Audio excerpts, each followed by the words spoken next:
Hello, I'm Dr. Kristen Lorenz, and I'm here today to continue our discussion about how you can achieve your most optimal health. One of the assessments that I've added this year to your executive evaluation is a body composition analysis. An important clarification to be made is that there's a difference between thinness, leanness, overweight, and obesity. We've been checking your body mass index for the past several years, and this data reflects your weight in relationship to your height. It's of limited value because thinness doesn't necessarily mean leanness, and overweight doesn't always mean fat.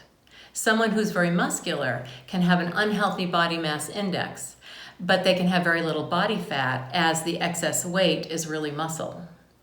We also have been measuring your waist to hip ratio, and this gives us a little more information about the safety of your organs.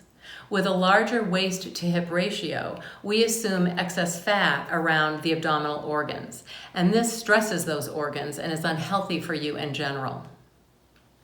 The body composition analysis will show us quite accurately what percentage of your body weight is lean skeletal muscle and what percentage is fat or adipose tissue. No matter what you weigh, the higher the percent body fat you carry, the more likely you are to develop type 2 diabetes, high blood pressure, fatty liver, cardiovascular disease, stroke, osteoporosis, early arthritis, and some cancers. Maintaining our skeletal mass as we age not only helps to minimize the risk of those chronic diseases, but also has been related to improved energy and self-esteem, improved mobility and posture, less pain, better balance, and better immunity. Skeletal muscle mass is that tissue that's responsible for the calorie burning and the basal metabolic rate. The fat body mass is metabolically active as well, but in a different way, and often has a negative impact on our biochemistry and on our lean to fat balance. I'll discuss in the details of how that occurs in just a moment. But first, let's remember that some body fat is important for our health. We know that fat is the body's storage unit for energy, and it was critical for survival during the times of undernutrition and starvation, and is important for consistent energy levels and immunity today. A healthy fat layer under the skin can be insulating and helps us to regulate our body temperature. Several vitamins, such as vitamins A, D, E, and K, are fat soluble, therefore are stored in the fat tissue, allowing them to be more consistently available. Fat is an important part of the structure of our cells and is important for maintaining healthy hair, skin, and nails. And fat is critical for hormone production, healthy fertility, and lactation or breastfeeding. Some fat around the vital organs functions as a cushion, protecting them somewhat from physical trauma. But during these times of readily available food, excess adipose tissue has developed in many, and it is then that the metabolic effects of fat cells become a health problem. The body composition analyzer will break down the muscle and fat weight in each segment, each arm, the trunk, and each leg. The segmental muscle breakdown can guide our exercise program, as we know that appropriate muscle mass in the upper and lower extremities improves balance, prevents injuries and falls, and limits the progression of arthritis. We've spoken in the past about the fact that strong, balanced muscles across a joint create tighter joint mechanics, less joint irritation, and less arthritis. The segmental analysis can also guide us in the recovery of an injured extremity, so that if you injure your shoulder, we can be sure that the muscles of that arm are appropriately returned before you go back to playing tennis or to any significant lifting. The segmental body fat analysis is helpful, and that we know that it is metabolically healthier to carry fat in the lower portion of our body than the upper. Most of us carry more adipose tissue in our trunk compared to our extremities, but if the sum of the fat mass in the trunk and the upper extremities is greater than the trunk and the lower extremities, then we know that the risk of those chronic illnesses is increased. Additionally, we'll be assessing risk for those chronic diseases with the body composition analyzer by measuring visceral fat. This represents the accumulated fat around the deep organs of the abdomen, the liver, the spleen, the pancreas, and the GI tract. This fat is particularly important as it is the most metabolically active. So now let's talk about fat metabolism for a minute. Fat tissue affects our health in several complex ways. Some pathways are well established and some are still being studied. There are two major biochemical effects of fat tissue that I'd like to mention here. Fat tissue produces a group of substances called adipocytokines, which modulate metabolic activity in the body. The adipocytokine, which we know the most about, is leptin, which regulates body weight and reduces hunger.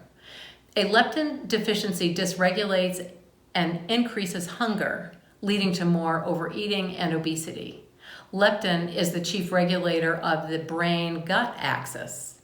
It stimulates the satiety centers in the brain, which then allows a downregulation or reduction in the leptin levels and resulting weight loss. With overweight and obesity, there is leptin resistance in the brain. This means that a higher level of leptin is required to stimulate those satiety centers.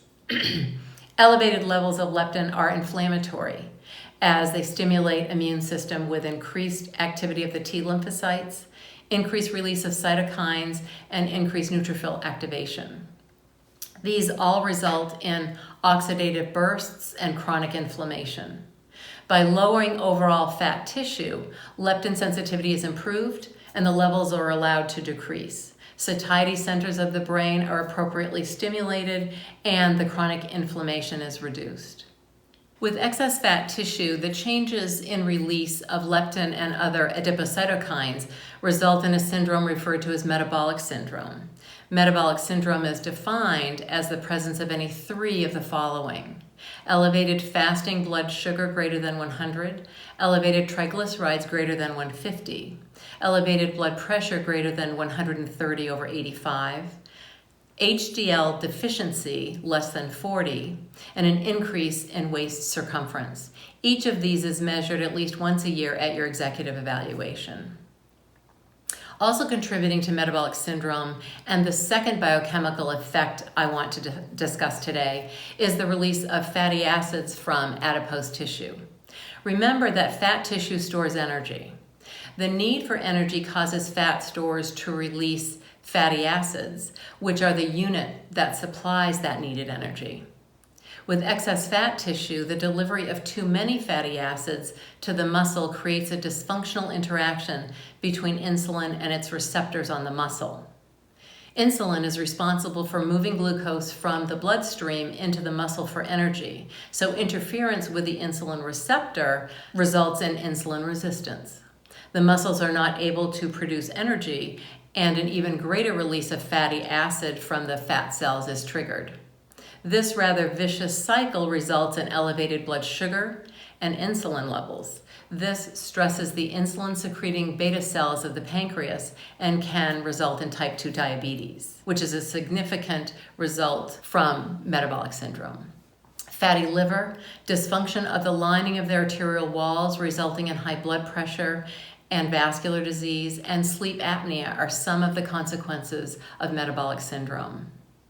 It's been said that weight management, and particularly reducing body fat and improving lean muscle, is 80% about diet and 20% about exercise. With a healthy diet consisting of lean protein, whole complex carbohydrates, healthy fats, berries, and a plethora of fresh vegetables, this appropriate fat to lean balance is created. This dietary approach also is the most effective at feeding the muscles, reducing insulin resistance, and getting that glucose into the muscle for energy. It provides the energy which makes exercise more fun and effective. Exercise should be both movement activities such as walking, swimming, or bicycling, and strengthening exercise with weights or resistance bands. The movement activities are important for cardiovascular fitness for sure. They can also contribute to muscle building, especially if we try to intersperse increased rate or intensity during our walk, run, or swim. This means that you might walk at a good pace for several blocks, and then walk as fast as you can for a block. This type of high-intensity interval work has been shown to build lean muscle as well as cardiovascular fitness. The strengthening exercise is particularly helpful in improving specific muscle groups, which then results in better strength and balance, less pain, improved bone density, and prevention of arthritis. The Body Composition Analyzer can also store your results so that future tests can be compared and your progress monitored.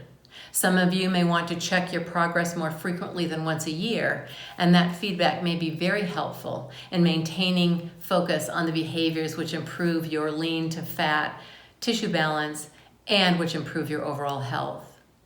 In summary, this new addition to the executive evaluation is quick and easy to perform and will help you to better understand your level of fitness and health. I look forward to exploring the results with you, and I hope that the knowledge that it provides will inspire you to continue those efforts which lead you to your healthiest self. Blessings to you today for peaceful, beautiful, and cooler days to come.